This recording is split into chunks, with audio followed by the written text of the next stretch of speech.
This video is being brought to you by Patreon support. Thank you guys for supporting me on Patreon. If you want to support me on Patreon, it's only $1 a month. I really appreciate it if you want to. If you don't, I understand. I get it, trust me. But anyway, thank you guys for supporting me on Patreon. This video wouldn't be possible without you guys. Thank you guys so much. And let's get on with the video. Alright, I know. I haven't done videos in a while, but there really hasn't been much to talk about. But I did get something pretty cool recently, and I just finished the game earlier today, or I should say yesterday. But anyway, I just got this game for the Famicom Disk System, and it's a game you've all heard of, but I believe this is the most de facto best way to play the game, and it's the way you were intended probably to play the game. Of course, you only could play this game if you grew up in Japan, but that game is the Hyrule Fantasy. And you're probably thinking, well, what the hell is that? Well, that's what The Legend of Zelda is actually called. It's actually called the Hyrule Fantasy, The Legend of Zelda. So, there you go. I recently picked it up on eBay for around $70-ish shipped. So, I was super pumped about it. And when I got it, I was also nervous because if you guys don't know, with Famicom Disk System games, you could, back in the day, take them to a rewrite center and have them rewritten with a new game or something like that. Like, let's say you wanted to play, instead of Zelda 1, you wanted to play Zelda 2, you could take it to a disc rewriter kiosk and have it rewritten on there. So it's kind of a crapshoot when you buy FDS games today, because you don't know, unless the seller specifically says they tested it and it worked and it was the game it says it was, which luckily this was, but the person didn't say it was, so I was very leery about doing it. I don't know why they sold it so cheap, because usually they go for around $120. Maybe they didn't test it. Maybe they didn't have an FDS to test it on. But I looked out. It worked fine. It actually worked really well. I didn't have any read issues like I do with some of the discs I have. That could be my Famicom disk system needing some adjustment. I don't know. Who knows? But anyway, suffice to say, I was super pumped to play through this game again, because it's been a really long time since I played through The Legend of Zelda. The last time I played through it fully, through the first quest, I really haven't done the second quest. I will at some point, but I'm not going to worry about that now, because I don't think I've ever done the second quest. It's just basically like Legend of Zelda Master Quest, basically. It's basically like a Master Quest version of Legend of Zelda. Harder dungeons, different locations for dungeons, stuff like that. Maybe heart piece locations are changed. I don't know. I don't know what all changed between first and second quest. But anyway, this is the most de facto way to play it, because you get enhanced sound with the soundtrack. It sounds a little bit different. I'll have some B-roll footage of some gameplay that I will lovingly take from another creator and give them credit, because I don't feel like plugging in all this stuff over here to get you guys footage of the FTS version. Plus, it'd be a pain in the butt to plug in the analog NT mini and then plug in my my Famicom disk system, get that RAM adapter and get it all set up. It'd be a pain, so I'm just gonna borrow footage from another content creator. It's fine, whatever. But you guys are gonna get to hear the enhanced audio from the opening and some of the other enhanced audio from the game. So here it is.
So you see what I mean? How you hear like these bells sounds in the opening, and you also hear like the boss roaring noise when you're near a boss, which that wasn't the original one, the NES one that we got, but every boss kind of I don't think every boss sounds different, but I know Ganon, when you get to Ganon, his roar sound is different than all the other bosses. So that's kind of cool. Um, but one of the really cool things, and one of the reasons why I really wanted to play this version of The Legend of Zelda, is because of one of the enemies in the game. They could be killed in a special way, and a lot of you guys are probably already familiar with this.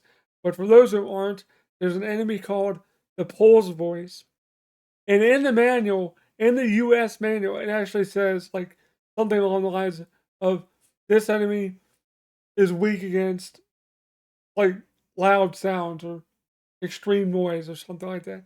And it was always confusing because I was like, what does that mean?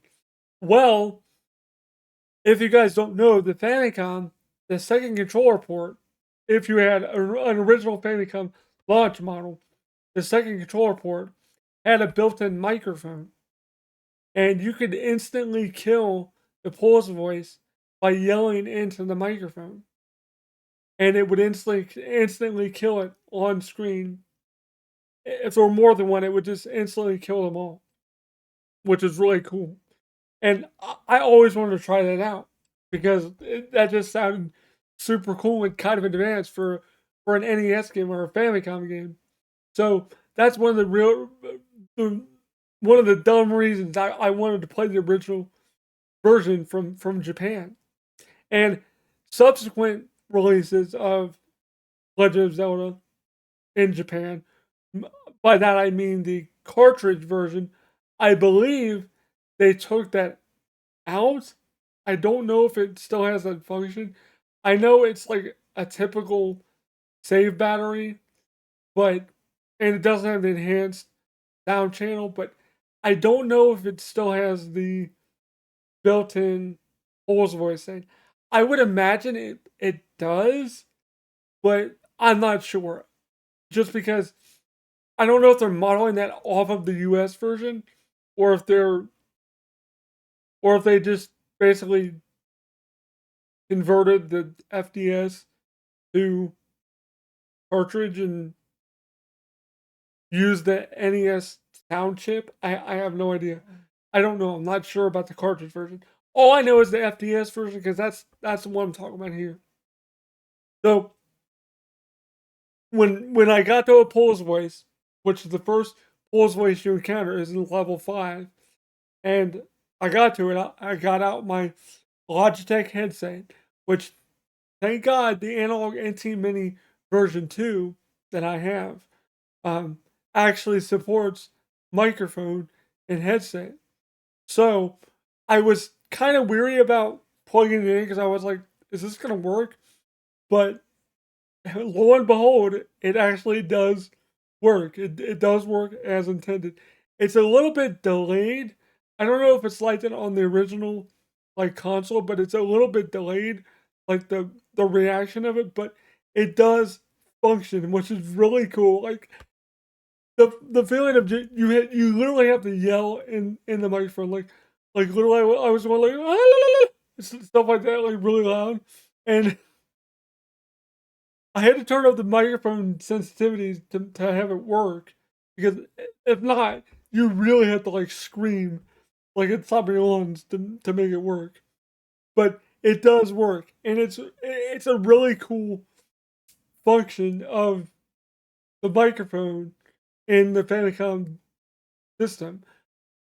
I'm not sure how many games actually used the microphone like aspect of it, but the fact that they had an enemy that could be insta killed by just yelling into the microphone is really cool to me, and that's the coolest way to like play this game because you get to experience something you never ever would get to experience unless you grew up in Japan. Which, if you did and you had a Famicom Disk System, you were lucky, or a sharp twin, I guess, which is the Famicom and the Disk System combo system.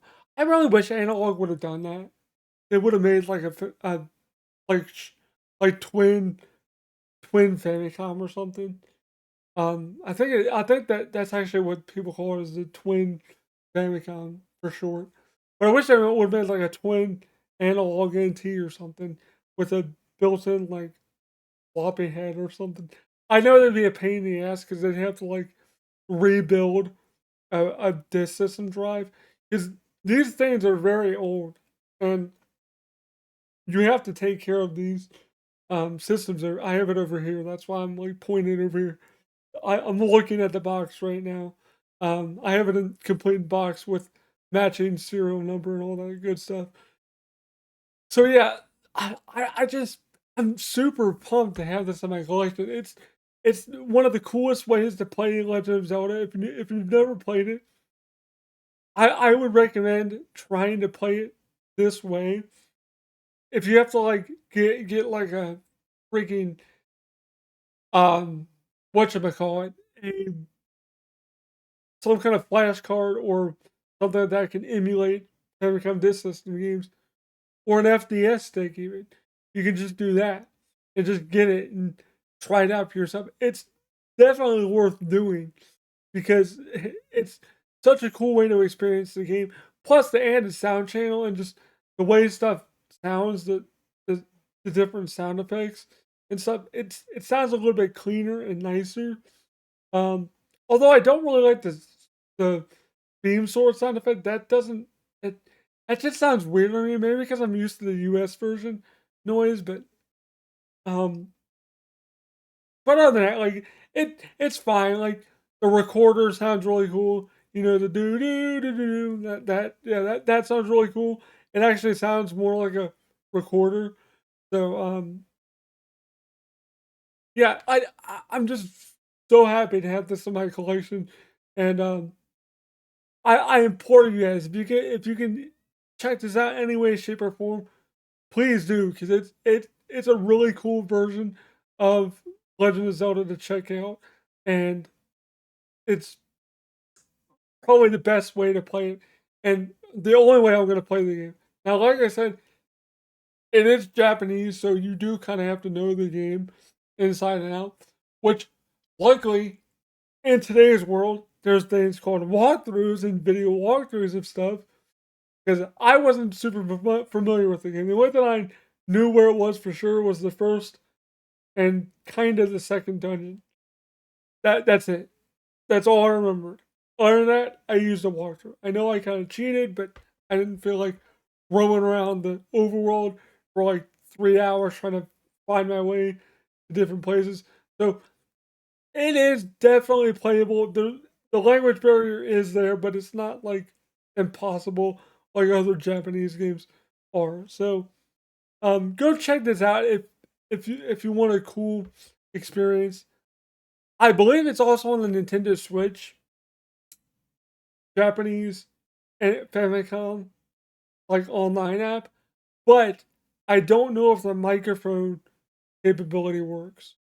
I I would imagine it would work since it is the Famicom Disk System version, but I don't have a headset to test it out. So if someone has a Japanese account and has a or just like downloaded the Japanese Famicom online app for the Switch, if someone could test that out and post it in the comments, that'd be great because I'm mildly curious about that.